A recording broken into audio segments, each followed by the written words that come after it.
So guys, welcome back to the channel CAD Commo Red, and in today's video we're again going to learn about how to make perfect circles in SketchUp. So there are many issues that when you make bigger circles like this, which has a radius more than 5 meters and things like that, then this issue of edges happen, which is very hard to resolve when you have circles of such large large radiuses. Okay, and if you don't have smooth normals turned on, then it will even look more uglier.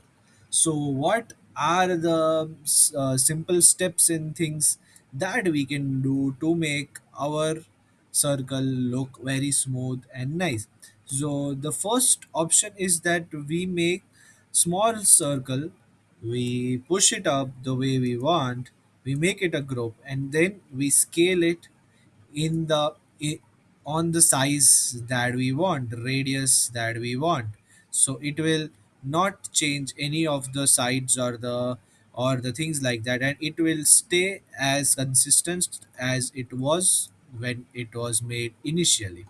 Okay, after that, what the thing is, when you press the command of C, which is the command of circle in SketchUp, on the right bottom corner you will get a option of sides, which you have to simply change by writing 999.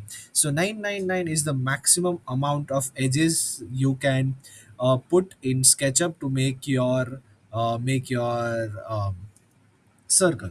So when you press C, then you just have to basically you just have to type one big number of sides and then press enter and then make the circle. So then the circle will be smooth even if you make bigger radius circles. So this is how these are the main two ways that you can actually make a smooth and a perfectly round circle in SketchUp. So that was it for the video. If you liked it, then share it with someone who may need it, and thank you.